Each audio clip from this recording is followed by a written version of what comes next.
વડોદરા શહેરમાં ક્રાઇમની ઘટનાઓ દિવસે ને દિવસે વધતી જઈ રહી છે.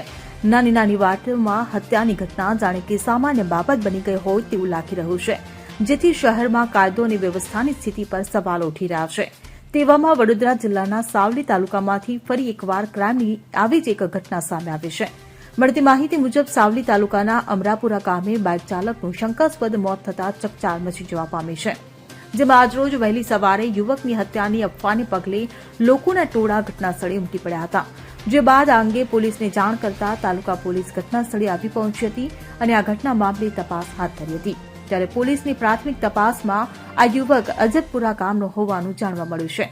તેમજ વધુમાં જાણવા મળી રહ્યું છે કે 27 વર્ષીય બાઇક ચાલક પરમાર રાજેન્દ્રસિંહ ઉદયસિંહનો મૃતદેહ બાઇક સહિત રોડ સાઇડમાં ખાડામાં મળી આવ્યો હતો. આ યુવકને ગત રાત્રે અજાણ્યા વાહનની ટક્કર લાગી હોવાની આશંકા છે. હાલ તો પોલીસે મૃતદેહને પીએમ અર્થે તાલુકામાં આવેલ સરકારી દવાખાને લાવી વધુ તપાસ હાથ ધરી છે. ત્યારે બીજી તરફ મૃતકના પિતરાઈ ભાઈએ રાજેન્દ્રસિંહની હત્યા થઈ હોવાની આશંકા સાથે ગંભીર આક્ષેપ કર્યા છે. શું નામ છે આપનું અને શું બનાવ બન્યો હતો? મારું નામ દિલીપ શ્રી રામસિંહ, મારા કાકાનો છોકરો રાજુ થાય.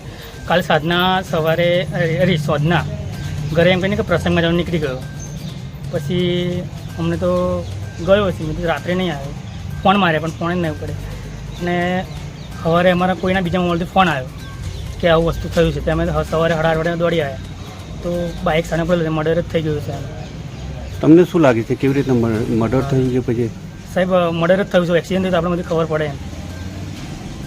એને કોઈની સાથે દુશ્મનાવટ હોય? સાહેબ દુશ્મન એટલે અમરાપુરમાં જે છે ને ગામ એમાં ભાઈબંધો હતા, બીજા એના કહે નથી. આની પાછળનું કારણ શું લાગે છે તમને? સાહેબ મને તો મર્ડર લાગે છે. આ તો મારો ભાઈ છે અને એવી સજા કરો ગમે તે હોય, XYZ કોઈ બી સાહેબ, અને કાર્યવાહી એવી કરો કે 24 કલાકમાં પકડી જવું જોઈએ માણસ એમ. તમે સ્થળ પર ગયા તો શું જોયું? સ્થળ પર ગયા સાહેબ એ તો બાઇકે અલગ જગ્યાએ હતું અને એવું અલગ જગ્યાએ હતું.